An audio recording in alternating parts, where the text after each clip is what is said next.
해야 될 얘기 중에서 어떻게 보면 제일 사람들이 네. 골치 아파하고 또 되게 중요하게 여기는 것 중에 하나가 네. 양도소득세잖아요. 맞습니다. 네, 네네. 더구나 지금 양도소득세는 네. 계속해서 지금 바뀌고 있거든요. 거의 매년 네. 바뀌고 있죠. 매년이라고 해야 될지 네. 몇 개월에 한 번이라고 해야 될지는 잘 모르겠는데 네. 어쨌든 이렇게 계속 개정되는 이 상황에서 네. 어쨌든 지금 기준으로 양도소득세 부분에 대해서 네. 간략하게 특히나 이제 이번에 처음 하시는 분들은 네. 그 세금에 관련된 내용을 딱 보는 순간 네. 멘탈이 붕괴되실 것 같은. 네. 네, 근데 그래도 일단은 양도소득세에 관련돼서 좀 네. 간단하게 좀 정리를 좀 해주시죠. 네. 사실 양도소득세는 투자를 한 부동산이 이제 매도하면서 최종 정산될 때 이제 고려를 하시는데 양도소득세에 따라서 나의 투자 수익이 이제 극과 극을 달리게 되죠. 투자자 여러분들이 너무 혼란스러워 하시는데 네. 가장 큰 기본은 일단 바뀌지 않았어요. 1주택자가 매도하는 경우에 9억 이하에 대해서는 비과세를 해준다. 그 비과세 조건에 대해서 비조정 지역과 조정 지역을 구분을 하셔야 되고, 비조정 지역은 보유만 2년을 하면 네.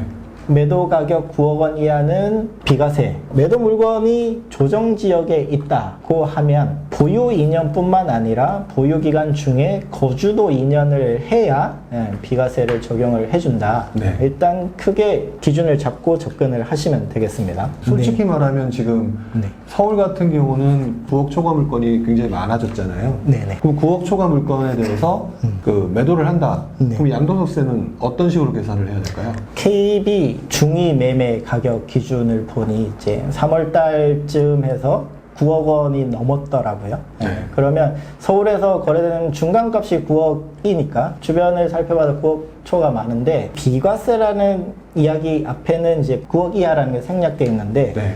9억 초과 물건에 대한 양도소득세를 고려를 하실 때 투자자분들이 이 계산 방식 자체를 어려워하셔서 네. 잘 못 구하세요. 네.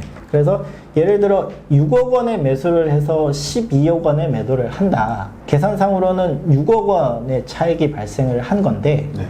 9억 원 초과 부분은 과세가 되니 매도 가격 12억 원에서 9억 원을 뺀 3억 원 전체가 계산 대상이 되느냐라고 물으시는 분들도 있고 네. 양도소득세를 3억 원 내야 되는 거냐라고 물으시는 분들도 있으세요. 그만큼 모르는 분이 많다는 얘기죠. 네네네. 이제 항상 드리는 말씀이 이제 1주택 분들은 9억 원이 넘어도 크게 걱정을 안 하셔도 되는 것이 방금 6억 원에서 매수해서 12억 원 매도를 하면 6억 원의 차익이 발생을 했지만 전체 매도 가격 12억 중에 9억 초과 부분이 차지하는 비율을 따로 계산을 하는 거죠. 실제 양도 차익은 1억 5천만 원만 계산이 되는 것이니까. 네. 네. 지금 말씀하셨던 그 내용에다가 네. 그 다음에 올해 또 바뀐 것 중에 하나가 장기 보유 특별공제? 네. 예, 그 부분에 대한 것도 있잖아요. 사실 네. 오래 보유하셨던 분들은 사실 그 부분에 대해서도 그만큼 또 혜택을 보는 그런 부분도 있잖아요. 네네. 실제로 이렇게 양도소득세가 계산하는 단위마다 지금 하나씩 계속 개정이 되고 있어요. 네. 그래서 보시면 1주택자들은 장기 보유를 하는 경우에 여기 방금 계산한 1억 5천만 원에 대해서 장기 보유 공제를 최대 80%까지 받을 수 있습니다.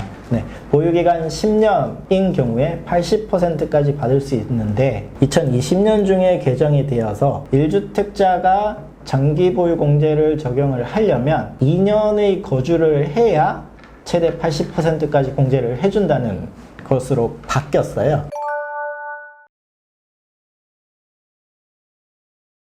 무조건 2년은 거주해야 된다. 네네. 개인의 사정으로 거주를 하지 못했다라고 하면 10년 보유를 했어도 20%만 공제를 해준다.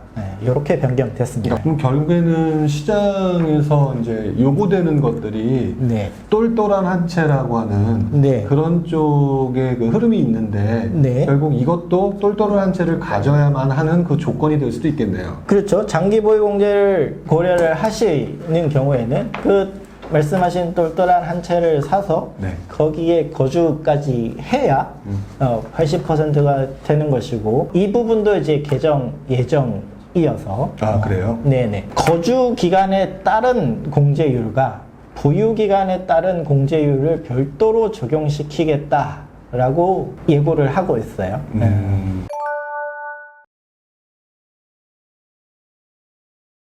말씀하신 똘똘한 한 채의 중요성이 더 커지지 않을까라고 생각을 하는데요. 네. 10년 거주를 해야 거주에 따른 공제를 40%를 해주고 10년 보유를 해야 보유에 따른 공제 40%를 해줘서 최대 80%까지 받을 수 있다. 이렇게 바뀔 예정입니다. 그런 경우 있잖아요. 이제 물론 이제 똘똘한 채 얘기는 했지만 1년 안에 네네. 여러 채를 하시는 경우도 있잖아요. 네네. 그런 경우에는 어떻게 되나요? 그렇게 뭐 그냥 딱 하나씩 딱딱 끊어서 계산이 되는 건지 네. 아니면 네. 뭐 이게 포함해서 다 이렇게 세금 다 가져가는 건지. 우리가 근로소득 신고하는 것처럼 이제 1년에 한 번 연말 경산을 통해서 이제 근로소득을 확정을 하는데 네. 양도소득세는 우리가 잘 신고를 하고 계시는 것처럼 매도일이 속하는 달에 다음 달 말일까지 신고 납부를 하죠. 네. 이제 매도 건별로 신고를 해야 되는데 과세 기간 이제 매년 1월 1일부터 12월 31일까지 발생한 것에 대해서 다음해 5월 1일에 확정 신고를 하게 되었어요. 네. 그런데 이 발생한 건을 전체 합산을 해서 신고를 해야 된다는 거죠. 그래서 양도차익이 1억 원이 발생한 양도건이 있고 네. 여기는 이제 중과세가 적용이 되지 않아서 기본세율만 적용을 하면 양도차익이 1억 원이 발생을 하는 경우에 양도세가 2천만 원 정도 발생을 해요. 네. 그런데 또 매도를 했는데 여기서도 양도차익이 1억 원이 발생을 했다. 그러면 또 2달 뒤에 2천만 원으로 양도소득세를 신고하고 납부까지 하셨어요. 네. 2020년 중에 이제 2건의 거래가 발생을 한 거고 전체 2억 원의 차익이 발생을 했기 때문에 이 2억 원 기준으로 신고를 한 번 더 하셔야 된다는 거죠.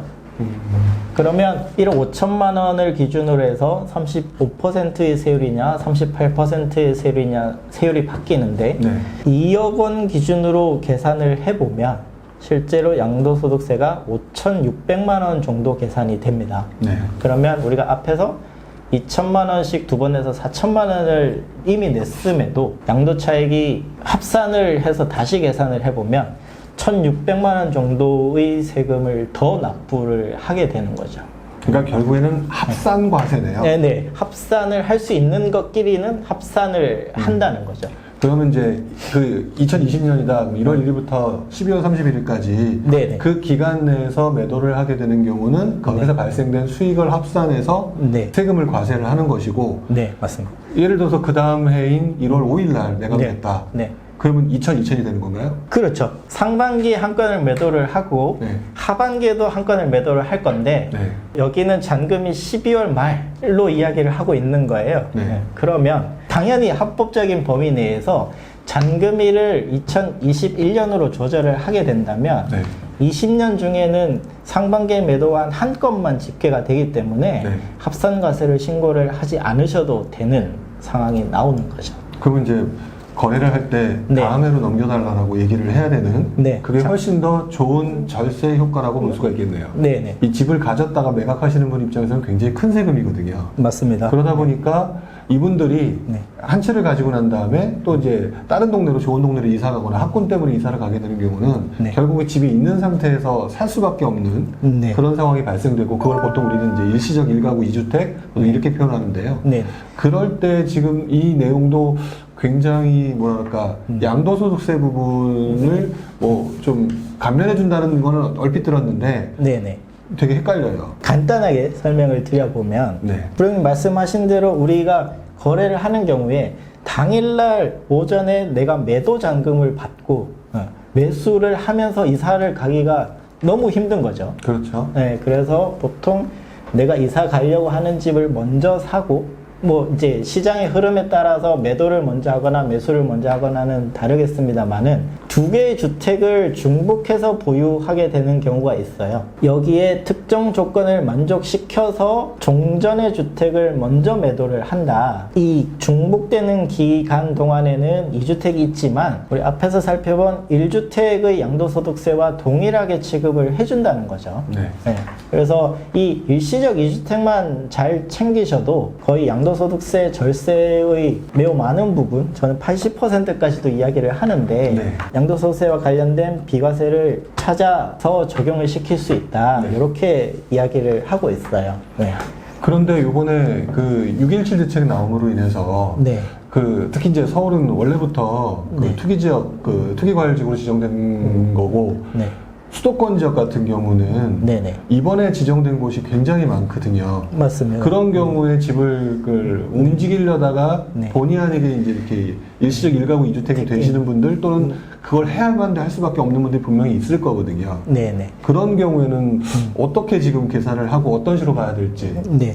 일시적 2주택을 할 때 비조정 대상 지역이 하나라도 있으면 네. 중복해서 보유할 수 있는 기간이 최대 3년까지예요. 조정 대상 지역을 보유하고 있는 중에 신규 주택 비조정 뭐 이렇게 되는 경우에는 3년까지인데 조정 대상 지역의 물건을 보유하고 있는 상태에서 신규 물건도 조정 대상 지역이면 우리 12, 16 대책에 따라서 1년 이내에 종전의 주택을 매도를 해야 되고 네.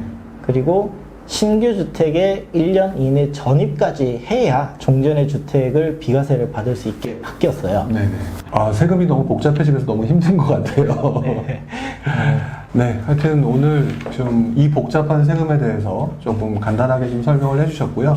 제가 듣기에도 세금이라고 하는 부분은 상당히 어려운 분야니 조금 전문가의 상담을 통해서 좀 더 자신한테 유리한 방법을 선택하는 게 맞지 않을까라는 생각을 해봅니다. 이 자리에 나와주셔서 감사드리고요. 다음에 또 기회가 되면 더 좋은 기회를 갖고 세금에 대한 얘기를 다시 한번 나눠보는 걸로 하겠습니다. 네, 오늘 고생하셨고요. 네. 수고하셨습니다. 네, 감사합니다. 감사합니다.